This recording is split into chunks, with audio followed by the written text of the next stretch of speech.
여러분 안녕하세요. 자, 이번 시간에는 살인과 훈구의 대립과 그리고 임진왜란, 정묘호란 이후의 상황에 대해서 이야기해 보도록 하겠습니다. 자, 살인과 훈구라는 말은요. 처음에 조선이 만들어졌을 때를 생각해 봅시다. 조선이 만들어졌을 때 제가 신진사대부의 도움으로 나라를 건설했다고 했어요. 그죠? 그래서 신진사대부들 앞에 초기 왕들을 쭉 제가 얘기해 줬습니다. 태정, 태세, 문단, 세조. 자, 근데 이 세조가 왕위에 오른 어린 단종, 세종에 존재했던 단종을 수양대군이 폐위시키고 자신이 왕위에 오릅니다. 그게 바로 세조인데요. 이 세조가 왕위에 오르기까지 도움을 줬던 인물들을 우리는 훈구파라고 부릅니다. 즉, 이 신진사대부 급진개화파의 후예들이라고 생각하시면 돼요. 왜냐하면 정도전이 조선을 만드는 데 도와줬잖아요. 그래서 이 훈구파는 이 신진사대부의 급진파들의 후예라고 생각하시면 됩니다. 자, 그리고 살림이라는 건 성종 때 이후에 과거제를 통해서 지방의 유능한 인재들이 중앙정치로 참여를 하게 됩니다. 이들을 살림이라고 불렀는데 기존의 정치 조직이었던 훈구파와 당연히 대립을 할 수밖에 없고, 이들을 다시 거슬러 올라가면, 살림을 거슬러 올라가면 옛날에 정몽주를 중심으로 하는 신진사대부의 온건파가 있었죠. 이들의 온건파들의 후예가 바로 살림입니다. 자, 그래서 결국엔 또다시 시간이 지나서 훈구파와 살림이 대립하게 되는데요. 이전에 원래 정치 조직이었던 훈구파는 이미 힘이 거대한 상황입니다. 그리고 살림은 새롭게 정치에 올라오고 있고요. 그래서 훈구파가 살림을 핍박하는 네 차례의 큰 사건이 발생하는데 이걸 우리 역사적으로 4대 사화라고 부릅니다. 네 번의 살림이 큰 화를 입은 사건이라고 해서 4대 사화라고 합니다. 자, 그래서 총 4가지고요. 무오사화, 갑자사화, 기묘사화, 을사사화가 있습니다. 자, 첫 번째 기묘사화입니다. 기묘사화는 김종직이라는 사람의 조의제문 때문에 일어난 사건이라고 하는데, 이 김종직의 조의제문이 뭐냐면요. 옛날에 항우와 유방이라는 여러분들 이야기 알고 계신가요? 항우와 유방 중에서 이 항우를 꾸짖는 내용입니다. 그 사람들 함부로 죽이고 왕을 함부로 죽이게 되면 다시 자신도 화를 입게 될 거라는 이러한 내용을 담은 글이 바로 조의제문인데, 김종직이라는 사람이 이 조의제문을 인용해서 그 글을 써놨어요. 자, 이걸 훈구파가 왕이시죠. 이게 세조, 그러니까 어린 단종을 쳐낸 왕이 세조잖아요. 세조를 비판하는 내용입니다. 이걸 살인 출신인 김종직이 썼으니까 이거는 반드시 반역입니다라고 훈구파가 살인을 모함합니다. 그래서 왕이 화가 나서 연산군 때입니다. 왕이 화가 나서 연산군이 이때 살인을 크게 한번 싹 다 쳐냅니다. 그게 바로 무오사화예요. 자, 두 번째 사화입니다. 두 번째 사화도 마찬가지 연산군 때예요. 갑자사화라고 하는데 이 사건은 연산군의 생모의 피살 사건입니다. 연산군은 어머니가 옛날에 연산군을 놓고 나서 무소리 출신이었기 때문에 어머니의 천민 출신입니다. 그래서 권력 다툼으로 인해서 피살되는 사건이 발생하는데요. 이 사건을 다시 파헤치면서 연산군이 화가 난 나머지 이 피살된 사건의 뒤에 배후에는 살인이 있다라고 훈구파가 또 공격을 합니다. 그러면서 연산군이 또 눈이 뒤집혀요. 그래서 살인을 한 번 더 크게 숙청해버립니다. 그게 바로 갑자사죠. 자, 세 번째 사건은 기묘사화입니다. 연산군이 폐위된 이후에요. 폐위된 이후 조광조라는 사람이 연산군 사후에 조광조라는 사람이 권력을 이제 개혁하기 위해서 개혁 정치를 펼칩니다. 현량과라는 걸 시행하게 됐어요. 특히 현량과는 뭐냐면 지방에 있었던 유력한 인재들 불러 올려서 천거에서 올리면 유능한 인재들을 뽑아주는 경우는 현량과를 실시했다라는 말입니다. 자, 근데 이 조광조라는 사람이 개혁을 하다 보니까 이 사람이 살인 출신이었거든요. 훈구파가 굉장히 기분이 나빴어요. 일단 기분이 나쁜 상황에서 또 조광조가 왕에게 뭘 주장하냐면 옛날에 왕위에 오른데 때 연산군 이후라고 했잖아요. 자, 인조입니다. 인조가 왕위에 오르는데 도와줬던 사람들 있을 거잖아요. 이들에게는 공신책봉을 해줍니다. 공신이라는 나라에 큰 공을 세운 사람들이죠. 이 공신책봉이 너무 쓸데없는 훈구파 사람들이 너무 많이 공신에 책봉되었으니까 이걸 조사를 다시 해서 필요 없는 사람들 공원을 삭제해야 됩니다. 공신 계열에서 없애야 됩니다라고 주장했습니다. 자, 그 말을 하자마자 훈구파가 눈이 돌아간 거예요.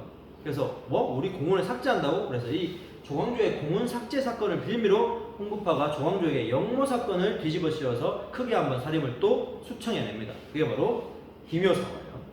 그리고 을사사화는 사실 을사사는 시험에서 잘 안 나오지만 크게 중요한 건 아닙니다. 사실 이걸 살인의 숙청이라고 보기 좀 힘든 게 명종 때 보면은 외척 세력들끼리 싸움이 일어나요. 이 싸움에 살인이 휘말려 들어가면서 크게 한번 또 살인이 날아갑니다. 그게 바로 을사사화. 그래서 네 가지 무호사와 가짜사, 기묘사와 을사사 각 사건과 관련되어 있는 내용들 제가 방금 적어놨던 거 요것만 적어놔서 외워도 반드시 시험에서는 틀릴 일이 없습니다. 자, 그래서 결국엔 이 네 차례 사화에도 불구하고 사림은 홍구파를 결국에 밀어내고 권력을 잡게 됩니다. 그리고 사림이 이제 득세를 하기 시작해. 자, 그 다음, 자, 그 이후 상황입니다. 자, 자, 제가 원래는 학생들한테 항상 시대로 시작하기 전에 왕들의 이름을 외우라고 합니다. 왜 외우라고 하냐면 왕들의 이름을 외우면 그 시대가 어느 왕 때 일어났구나라고 알 수 있습니다. 자, 임진왜란 같은 경우는 선조 때입니다. 선조 때. 자, 그 전에 왕이 바로 명종이었고요. 을사사가 끝났죠? 끝나고 나서 이제 선조가 올라왔는데 임진왜란이 일어났습니다. 자, 임진왜란은 7년간에 거쳐서 일어납니다. 자, 하지만 중요한 건 임진왜란 때 누가 활약해서 어느 지역에서 누구를 물리치고 이러한 과정이 중요한 게 아닙니다. 시험에는 과정이 잘 안 나와요. 하지만 이 임진왜란 이후에 또 바로 호란이 일어납니다. 정묘호란과 병자호란이 일어나는데 이 두 차례의 호란이 일어나요. 이것도 누가 누구를 죽이고 이게 중요한 게 절대로 아닙니다. 중요한 건 임진왜란과 호란이 일어나고 난 뒤에 시대 상황에서 조선이 어떻게 바뀌었느냐가 바로 시험에 잘 나옵니다. 자, 그래서 임진왜란과 호란이 끝나고 난 뒤의 상황에서는 조선이 한 번 크게 정치 체제가 바뀌기 시작합니다. 그때부터. 그게 바로 16세기 이후입니다. 자, 그게 비변사라는 정치 기구가 새롭게 생겨납니다. 앞에 우리가 중앙정치제도 배웠잖아요. 의정부가 있고 육조가 있고 여러 부서가 있습니다. 이거는 유지되고 있지만 비변사라는 특수한 상황, 이러한 전쟁 상황에서 만들어진 임시기구입니다. 사실 이 전쟁이 끝나면 이 임시기구는 없어져야 되잖아요. 하지만 이 비변사가 없어지지 않고 계속 유지됩니다. 그러면서 육조와 의정부의 기구의 기능이 유명무실해지고 비변사에 소속되어 있는 관리들의 권력이 집중되면서 나라의 정치가 혼란스럽기 시작합니다. 그러면서부터 조선이 점차 또 무너져 내려가기 시작해요. 그래서 이 비변사라는 기구 굉장히 중요하니까 기억해 놓으시고요. 그 다음 훈련도감. 자, 이전에는 군역이라고 해서 사람들이 농번기가 아니면 군사의 업무를 다시 받아서 훈련을 받고 했었는데 임진왜란을 겪고 나니까 어떻게 생각했냐면 우리는 이렇게 농사짓는 사람들 바로 갖다 써서 싸우면 병력이 안 되는구나 생각해서 직업군인을 양성하기 시작합니다. 무슨 말인지 알겠죠? 직업군인입니다. 그래서 훈련도감에서 직업군인을 만들고 거기에 소속되어 있는 병사를 삼수병이라고 불렀습니다. 자, 그 다음 소국군 체제를 완성시킵니다. 제가 앞에도 얘기했지만 조선 초에는 진관체제, 그 이후 재승방략체제가 있었다고 했죠. 그다음 소국군 체제로 바뀝니다. 자, 소국군 체제는 뭐냐면 모든 백성이 군사 업무를 해야 됩니다. 즉 양반도 군사 업무를 해야 된다는 거죠. 그게 바로 소국군 체제입니다. 무슨 말인지 알겠죠? 왜냐하면 이러한 임진왜란과 호란이라는 국가적인 위기를 맞이하고 나니까 군사 업무에 대해서 크게 한번 변화를 줘야 되기 때문에 이 소국군 체제를 유지하게 됩니다. 자, 그러면 중요한 건 뭐냐면 오늘의 포인트는요. 4대 사화에 대해서 각 사화에 관련되어 있던 사건, 무호사 같은 경우에 이 조이제문이고요. 갑자사화는 연산군 생모 피살 사건입니다. 기묘사화는 이 조광조의 위훈 삭제 사건 때문에 화가 난 나머지 일어난 사건이고, 을사사화는 명종의 외척들끼리 싸운 싸움입니다. 자, 이걸 통해서 훈구파와 사림이 대립했다라는 것 정도만 알고 계시면 됩니다. 그리고 그 이후에 선조 때 오게 되면 임진왜란이 일어난다고 했죠. 그리고 임진왜란 이후에 바로 호란이 일어납니다. 자, 이러한 국가적인 큰 중차대한 위기 상황이 누가 누구를 이겨냈고 이러한 상황이 중요한 게 아니라고 했어요. 반드시 기억해야 돼요. 이 이후 임진왜란과 호란이 일어나고 난 뒤에 조선의 체제가 어떻게 바뀌었는지에 대해서, 그리고 조선 후기로 넘어가면서 어떻게 시대 상황이 변하고 있는지 그 시대 상황을 물어보는 문제가 수능에서 중요하게 나옵니다. 그렇기 때문에 비변사가 설치돼서 임시회의기구가 생기면서 이걸 원래 전쟁이 끝나고 나면 없어져야 되는 기구인데 없어지지 않고 최대한 권력기구로 남아있다는 거. 그리고 이 비변사가 부패하기 시작하면서부터 조선이 점차 멸망해 가기 시작한다라는 거. 그 다음 훈련도감, 군사적인 업무도 직업군인 형태로 바뀌어갔구나. 그리고 소국군 체제, 모든 백성들이 군사적 업무를 해야 되는구나 라는 걸 반드시 기억하셔야 됩니다.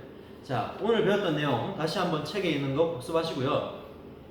자, 자, 다음 시간에는 살림의 변화에 대해서 배워볼 겁니다. 왜냐하면 이제 홍구파가 지나고 나서 살림이 있다라고 했잖아요. 이 살림도 결국에는 자기들끼리 또 싸우게 돼요. 그러면서 동인과 서인으로 나뉘게 되고, 동인은 남인과 북인, 서인은 나중에 노론과 소론으로 나뉘게 됩니다. 좀 굉장히 복잡한데 이 내용도 사실 왕 이름을, 왕 순서를 다 외우시면 조금 편하게 들으실 수 있습니다. 그래서 다음 시간까지 여러분들이 외우셔야 될 건 왕의 순서입니다. 조선의 왕의 순서. 제가 한번 읊어드릴게요. 천천히.